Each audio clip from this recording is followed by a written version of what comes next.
Bonjour à toutes et à tous. J'ai le plaisir d'accueillir Nicolas Depape dans ce studio Pan. Nicolas est journaliste professionnel et essayiste. C'est un homme compétent et courageux qui n'hésite pas à sortir des sentiers battus.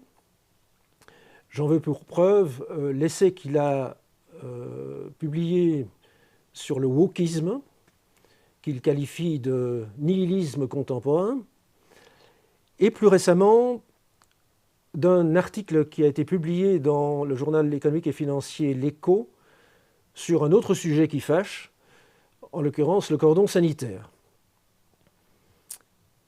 Bonjour Nicolas. Bonjour, merci de m'inviter en tout cas. C'est un plaisir. Francis Fukuyama a, dans un essai sur l'ordre politique, identifié 3 éléments constitutifs d'un ordre politique stable dans un État moderne et fort, un État qui correspond à un État de droit, c'est-à-dire qui obéit à la règle qui le régit, et un État responsable dans le sens où nous, citoyens, pouvons remercier nos gouvernants pour services rendus et les remplacer par d'autres. Parler de ces 3 éléments constitutifs occuperait le restant de la journée. Nous allons nous concentrer sur un seul, l'état de droit.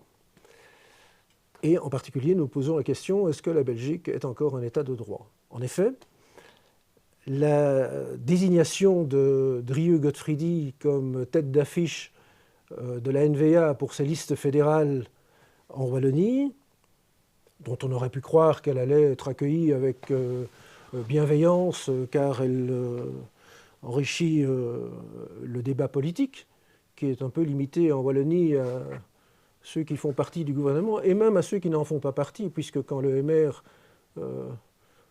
marque certaines réticences, il est aussitôt remplacé par le PTB. Ça s'est passé récemment. Eh bien non, cette désignation de Drieu Godfriedi a suscité des réactions virulentes de la part de certaines figures de la presse et des médias, qui l'ont qualifié de tous les adjectifs possibles, trumpiste, bolsonariste, zimourien, lepéniste, milléiste, ce qui est d'ailleurs un peu particulier puisque le président de l'Argentine, en l'occurrence, est un libertarien tendance libérale très marquée, mais soit. On proférait des mensonges et des contre-vérités qu'il est aisé de vérifier. Et ont évoqué le fait qu'ils consulteraient leurs services juridiques afin de vérifier s'il ne faudrait pas appliquer le cordon sanitaire à Drieu Godfriedi. Alors, le cordon sanitaire, c'est ma première question. De quoi s'agit-il? Est-ce qu'il y a une base juridique? Et s'il n'y en a pas, qui le définit? Qui en définit le contenu?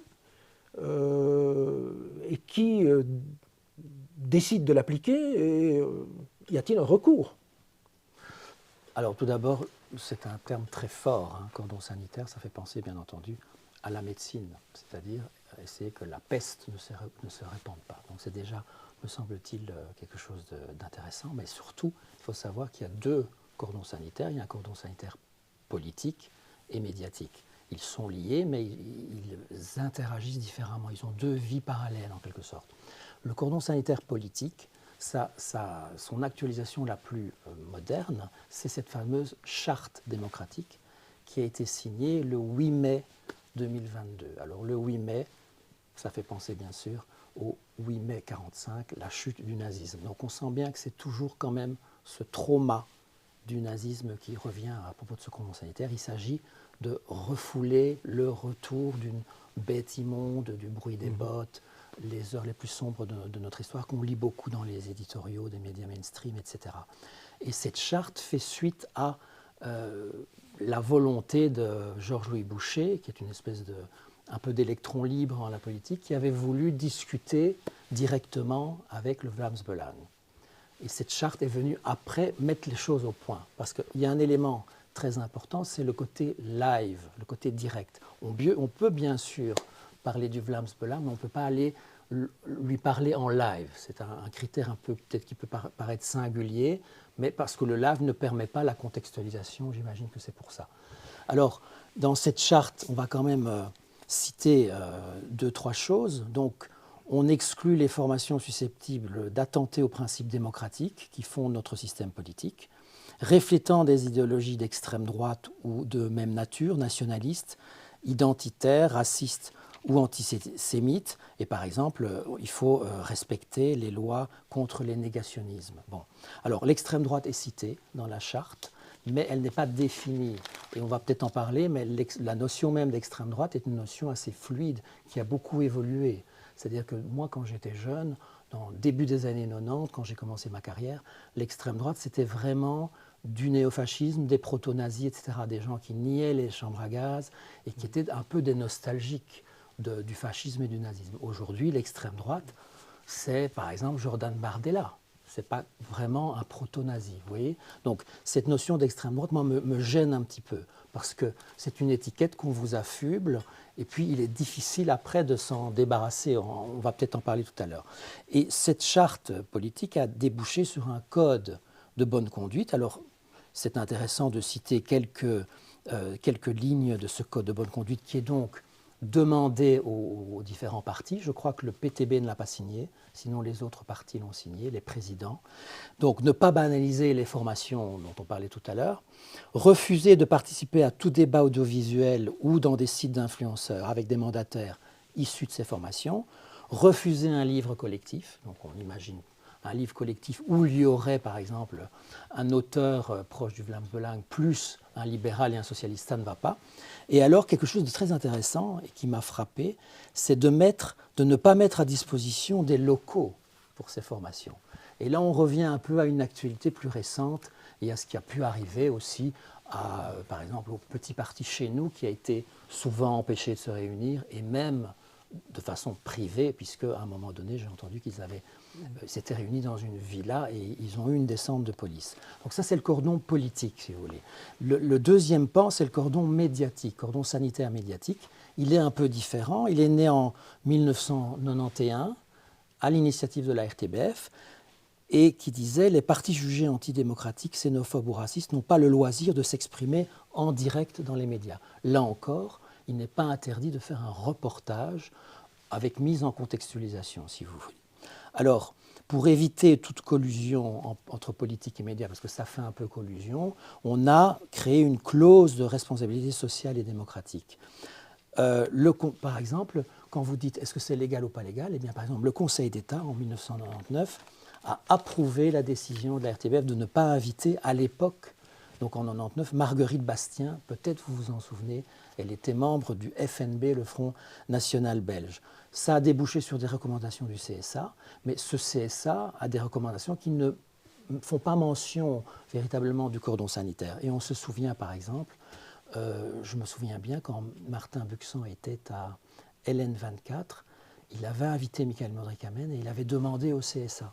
Et le CSA avait dit, pas de problème, vous pouvez l'inviter. Donc c'est quand même sujet, alors que le même homme était au même moment interdit à la RTBF pour les raisons de cordon sanitaire. Alors au niveau de la presse écrite, ce cordon sanitaire médiatique est encore plus flou parce que c'est du ressort des rédactions et éventuellement de leurs services juridiques. Et le lève est plus difficile, bien sûr, dans la presse écrite tout à fait, que dans un studio de télévision. Voilà. Mais j'entends bien. Jean-Louis Boucher, effectivement, s'est fait réprimander parce qu'il avait participé à un débat avec le président du Vlaams Belang. Mais ce même président du Vlaams Belang, par contre, en Flandre, est régulièrement invité sur les plateaux de la télévision publique flamande à débattre avec les autres présidents de partis, sans qu'apparemment cela ne pose problème. Non, en Flandre, alors, nous sommes dans un pays, il y a deux mesures. Alors, on sait bien qu'on est dans un pays avec deux peuples. On sait aussi que la Flandre est beaucoup plus à droite et la Wallonie beaucoup plus à gauche. Bon. En Flandre, le cordon sanitaire, pour eux, leur paraît quelque chose de totalement incongru. On l'a encore vu lors des débats, et je recommande tout le monde à écouter les débats à la VRT où ils invitent un journaliste francophone. C'est souvent Christophe de Borsu ou Dorian de Meuse, parce qu'ils sont les rares journalistes wallons à pouvoir débattre en néerlandais. Eh bien, là, on s'aperçoit que les Flamands, ça peut être des ministres, des journalistes, sont totalement incrédules avec ce système. Et même quand on leur dit, mais voyez, l'absence de cordon sanitaire mène à une situation où le Vlaams-Belang fait 30%, ils ne font pas le lien de cause à effet. Ils n'estiment pas que pour autant, il faudrait en mettre un en Flandre, par exemple. Et parce qu'ils n'ont pas cette philosophie d'emmener les lecteurs par la main, cet infantilisme qui existe en Wallonie. En Wallonie, on a accès au suffrage universel, comme en Flandre, mais il y a une mentalité qu'il faut absolument éclairer les Wallons, qui seraient plus stupides que les autres, qui pourraient moins choisir que les autres. Or, le suffrage universel, il est total. Laissons les Wallons choisir et ne décidons pas à leur place. Les médias n'ont pas à décider ce qui est bon et ce qui n'est pas bon à leur place. Même si c'est une philosophie personnelle qui n'est pas partagée par l'AJP et le CDJ, puisque le CDJ a dit ici quelque chose d'intéressant. Les médias, le Conseil déontologique journalistique, les médias ont une responsabilité dans la construction du débat démocratique. Donc c'est très clair qu'ils assument le fait d'une construction et d'une intervention dans la manière dont les faits sont présentés. C'est une philosophie comme une autre. Moi, je ne la partage pas. Je suis pour un journalisme plus cash et de laisser aux gens le choix entre le bien et le mal. Les informer, leur donner les éléments pour juger, mais les laisser juger. Et je pense qu'il y a un côté chaperon du côté sud de la Belgique qui m'ennuie beaucoup. Et encore une fois, les Flamands ne comprennent pas. Ils ne comprennent pas. Non, d'ailleurs, ils ont réagi assez ils ont réagi violemment, très violemment aux réactions que le morgue parlant même qu'on était proche de Poutine. A fait l'objet. Voilà. Cette spécificité wallonne, il y en a d'autres. Oui. Elle est partagée à l'étranger ou bon, prenons la France, le pays, un grand pays, proche de nous, à la fois voisin, mais également proche en mentalité. Comment cela se passe-t-il en France ? À ma connaissance, le système wallon est unique, c'est une exception culturelle. En France, encore récemment, sur France Info, service public, vous avez Valérie Ayer, macroniste, qui débat avec Marion Maréchal, le parti de Éric Zemmour. Toutes les deux auront 30 minutes. Elles opposeront leurs arguments. Il faut savoir que Valérie Ayer, elle est représentante de la majorité présidentielle. Majorité relative, mais tout de même, le parti au pouvoir. Marion Maréchal n'a pas d'élu à l'Assemblée nationale française, elle n'a pas d'élu à l'Europe. Elle est invitée absolument partout. Et donc c'est l'équivalent, tenez-vous bien, de mettre Paul Magnette et Jérôme Munier à la RTBF. Ça, c'est la France voltairienne. On a parlé de la Flandre, même chose. La Grande-Bretagne, Nigel Farage, est passé à la BBC très régulièrement. Aux États-Unis, avant que Donald Trump ne boycotte lui-même CNN, il était invité à CNN et récemment, il y a 3 mois, il a été invité à CNN. Donc il n'y a pas de cordon sanitaire non plus aux États-Unis. Quelqu'un comme Drehe Gottfriedi, si vous voulez, aux États-Unis, c'est un conservateur banal, d'une banalité confondante. Il y en a des milliers comme ça, y compris dans les universités. Donc c'est une exception culturelle, c'est pour ça que je ne la comprends pas.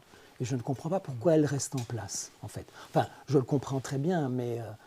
Finalement, le traité de Rieux de Trumpiste, c'est un compliment. Si Trump a été invité il y a encore 3 mois sur un compliment, CNN, mais pas chez nous, puisque c'est un critère d'exclusion de certaines émissions politiques, ce qui, pourtant, Trump ne serait pas forcément dans le cordon sanitaire, finalement, puisque c'est un ancien démocrate qui est conservateur. Il n'est pas, je ne sais pas moi, néofasciste ou autre. En Amérique, il n'est pas considéré comme extrême droite, même s'il est soutenu par ce qu'ils appellent l'alt-right, qui est encore une chose différente. Mais encore une fois, il y a une banalité des penseurs conservateurs, en Grande-Bretagne aussi. En Grande-Bretagne, Christopher Caldwell, etc., sont l'équivalent de Drehe Gottfriedi, on va dire. Alors, il y a en France Marion Maréchal, Marine Le Pen, Jordan Bardella, Zemmour. qui passent sur toutes les chaînes. On les voit en permanence, ils font partie de la vie politique des gens, ils sont dans la lucarne, ils sont dans la famille presque, on les voit à la télé tout le temps en permanence. Est-ce que la France est plus ou moins démocratique? Je ne saisis pas très bien. Le grand frère français, si vous voulez, qui partage la même culture que nous, est totalement ouvert, voltairien, et nous, totalement fermés. C'est quelque chose que je ne comprends pas. Est-ce que c'est pour garder le pouvoir, tout simplement sur le logos, pour empêcher toute parole et divergente? qu'en est-il des autres représentants de la droite républicaine française, l'ancien président, Sarkozy, François Fillon, Oui. Nadine Moreno, C'est le problème que ces représentants. Nicolas Sarkozy a subi pendant son mandat une sorte de bashing médiatique qui était assez extraordinaire. Chez nous. Chez nous et en France. Et en France. Mais chez nous, il n'a pas été, chez nous dans le sens en Wallonie, il n'a pas été particulièrement bien servi par les médias. On n'entend pas souvent parler de François-Xavier Bellamy, Laurent Wauquiez, etc. Éric Ciotti, oui. Éric Ciotti, évidemment, qui sont quand même très proches, parce qu'en France, les droites sont quand même assez proches les unes des autres au niveau idéologique, même si elles s'entretuent et elles s'écharpent. N'est-ce pas? Il y a une grande différence, et sur la retraite. Le RN est pour la retraite à 60 ans et les deux autres droites, 64 ou 65 ans, plus libéraux, ils sont plus libéraux, plus pragmatiques si vous voulez. Mais voilà, et je pense qu'une des raisons pour lesquelles ce cordon sanitaire s'est dévoyé chez nous, c'est la raison pour laquelle il n'y avait plus de droite. C'est-à-dire qu'au moment de Jean Gaulle, on avait un PRL très à droite, et par convention, en fait, tout ce qui était à droite du PRL était sous cordon. Mais le problème, c'est que le MR est devenu centriste avant l'arrivée de Georges-Louis Boucher, qui est un peu une espèce d'exception à l'exception. Qui est libéral. Hein. Qui est très libéral, qui est de droite, mais qui est différent de l'appareil du parti.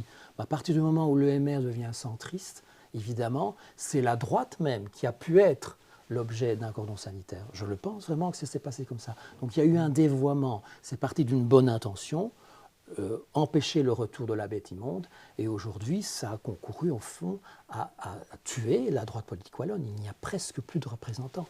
Quelqu'un comme David Engels, par exemple, qui était prof à l'ULB, s'est exilé en Pologne. Il n'est plus audible. Donc c'est ça le gros problème, je pense. Il y a un vrai problème démocratique.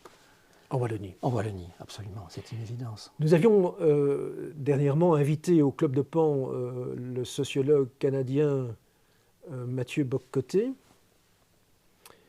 Lui parle d'un dispositif. Il parle, pour être tout à fait précis, d'une extrême droitisation du désaccord, assurant à la gauche idéologique une maîtrise du débat public. Il dit c'est plus de la politologie, c'est de la démonologie.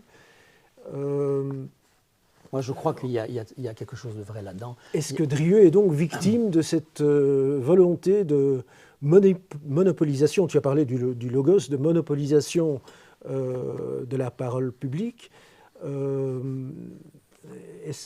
car en définitive, il n'est rien, tu le connais presque aussi bien que moi, qui suis son père, il n'entre pas du tout dans les catégories non, alors j'ai regardé un peu ce qu'on lui reprochait. Donc, il déteste les écologistes. Bon, pourquoi pas? Est-ce que c'est encore interdit? Bon, il a écrit un livre qui s'adresse aux fondateurs de l'écologie radicale, Ehrlich, etc., ce qui s'appelle en anglais le Green Reich. C'est très fort, mais c'est somme toute un essai susceptible de la preuve du contraire. Trumpiste, on l'a dit, il a écrit un livre qui disait simplement que le Trumpisme allait marquer l'Amérique et que son bilan avant Covid-19 était globalement positif, si je puis reprendre les paroles du PCF pour l'Union soviétique. Globalement positif. Bon. Et effectivement, Trump est de nouveau de retour. Donc il a imprimé sa marque. C'était correct. Aujourd'hui, Dre Gottfriedi n'est plus Trumpiste. Il dit qu'il le compare à Néron. Donc, ce qui est important, c'est ce qu'il pense maintenant. Il n'est plus trumpiste. Bon. Climato-sceptique, il a précisé qu'il n'était pas climato-sceptique parce que cela relève de la science et qu'il n'est pas scientifique. Et il a écrit un livre qui s'appelle « Le GIEC est mort, vive la science », où il critiquait la politisation du GIEC. Et ce n'était pas climato-sceptique, c'était de dire ce sont des diplomates qui approuvent les rapports du GIEC, même si en amont, ils sont écrits par des scientifiques tout à fait authentiques et certainement honnête, Mais le final touch, le final cut, c'est des diplomates. Certains de ces scientifiques se sont néanmoins désengagés du GIEC précisément parce qu'ils estimaient que le contenu scientifique était transformé par des politiques. Absolument, oui. Donc voilà, favorable à une alliance VB-NVA, je crois, alors je ne sais pas exactement, mais moi ce que je crois, ce qu'il a voulu dire, c'est que pour les nationalistes, il y aurait un pragmatisme à s'allier pour faire front, pour être tout à fait difficile à éviter, pour être inévitable. Voilà. Mais je ne crois pas que sa philosophie libérale, adepte de Burke et Hayek, le pousse à souhaiter une alliance. Le Vlaams est nullement libéral et ça m'étonnerait qu'il adhère de près ou de loin à leur conception. Et puis Bardaway a été très clair, je crois qu'il n'y a pas d'alliance possible. Et alors, j'ai entendu aussi proche de Zemmour, ce qui, à mon avis, est une contre-vérité. Je ne l'ai jamais vu de près ou de loin proche d'Éric Zemmour. Donc voilà. Donc pour moi, comme je l'ai écrit à l'Écho, Drieu de Godfredy ne rentre pas, pour moi, dans les critères même, quand bien même on serait favorable au cordon sanitaire médiatique avec les éléments que j'ai donnés, il n'entre pas là-dedans pour moi, c'est très clair. Il y a eu récemment une réunion qui a eu finalement une conférence qui a eu une répercussion mondiale, la conférence NatCon, nationale conservatrice. Je n'étais pas au courant qu'elle avait lieu pour tout dire, mais bon. Il était difficile de l'ignorer après coup. 3 bourgmestres. Après coup, j'ignorais qu'elle avait lieu, mais après, évidemment, on a. Et donc, y ont participé finalement Farage, dont on a parlé, Suella Beaverton, une ancienne ministre du gouvernement britannique, Orban, Zemmour, l'inévitable Zemmour. Finalement, 2 bourgmestres ont refusé que cette conférence ait lieu sur leur territoire. 2 bourgmestres bruxellois, dont le bourgmestre de Bruxelles, ont refusé que cette conférence ait lieu sur leur territoire. Et puis un 3e, en cours de conférence, a pris un arrêté visant à en interdire le déroulement. Finalement, ça a suscité une telle résonance mondiale et une réaction du Premier ministre britannique Rishi Sunak lui-même, que notre Premier ministre a dû sortir du bois et dire effectivement cet arrêté est anticonstitutionnel. Il n'y a pas lieu que de ne pas... le Conseil d'État d'ailleurs a réagi de la même manière puisqu'il a été saisi en urgence. Est-ce que là aussi on voit une manifestation en francophonie, puisque là nous sommes à Bruxelles, de cette captation de la parole publique, de cette confiscation du débat à la seule faveur d'une certaine mouvance de gauche en l'occurrence? Pour moi, je dirais qu'il y a deux choses. Il y a du sectarisme, tout simplement. C'est de ne pas admettre que des personnes puissent se réunir, parler pacifiquement, dans les respects de la loi, etc. Et il y a un côté village, c'est-à-dire que tous ces bourgmestres vivent dans une bulle. Ils n'ont pas conscience, mais pas du tout conscience, du rôle international de Bruxelles. Bruxelles n'est pas un village. Bruxelles est une des villes les plus importantes du monde, où il y a autant de journalistes qu'à Washington, si vous voulez. Et donc ce côté, ils se croient tout permis chez eux, dans leur ghetto pratiquement. Et ça s'adresse également au bourgmestre d'Uccle, qui était dans une forme de ghetto aussi. La bourgeoisie bienséante d'Uccle qui ne veut pas les conservateurs. Or, dans cette réunion, moi j'ai été voir la liste, il y avait des intellectuels qui étaient là pour éclairer. Et il y avait du public qui était venu sans doute aussi pour être éclairé. Il y avait Florence Bergeau-Blachler, par exemple, qui est une chercheuse au CNRS, spécialiste des frères musulmans et de l'islamisme. Il y avait, on l'a cité, David Engels, il y avait aussi un auteur dont le nom m'échappe, qui a écrit sur le wokisme, mais il y avait une 50aine de personnes, il n'y avait pas que Orban. Par ailleurs. Il y avait même un cardinal, paraît-il. Absolument. Mais même Orban va être le président tournant de l'Europe, en juillet, je pense, dans quelques semaines. Et qu'est-ce qu'on va faire? On va l'interdire de se réunir, le président de l'Europe. Donc ce côté à la fois sectaire et villageois, petit esprit, Léopold II disait, de la Belgique, petit pays, petit esprit. Il y a un côté vraiment assez pathétique, pour tout dire. Nicolas, et peut-être devrons-nous conclure là-dessus, la Belgique adhère à la Convention européenne des droits de l'homme. 3 articles, 9, 10, 11, parlent de la liberté de pensée, de confession, de religion, parlent de la liberté d'expression, et enfin parlent de la liberté d'association. En fait, ces 3 idées se retrouvent également dans la Constitution belge, Ouais. les articles 25, 26 et 19, 25 et 26. La Belgique est-elle encore un État de droit? Il faudrait un constitutionnaliste quasiment pour répondre à cette question, mais il y a une dichotomie effectivement entre la Constitution et son application, et on le voit, la Déclaration des droits de l'homme est aussi citée dans le cordon sanitaire pour soi-disant nous protéger. Je vais citer Alan Dershowitz. Alan Dershowitz est un grand juriste américain, professeur émérite à Harvard, et qui a défendu Trump pour son premier ou deuxième impeachment. Je pense que c'est le premier, mais il faudrait vérifier. Et il dit, aux États-Unis, c'est l'état de droit, sauf pour Donald Trump. Eh bien, moi, je dirais la même chose. Nous avons l'état de droit, sauf pour une catégorie de gens qui sont considérés comme déplorables ou infréquentables. Et pour eux, il n'y a pas d'état de droit. Nicolas, je te remercie pour cet entretien. Merci je remercie également Ladbrokes Live de nous avoir accueillis dans ses studios pour nous permettre de réaliser cet entretien en studio. Merci pour l'accueil. Merci, Nicolas. Merci beaucoup.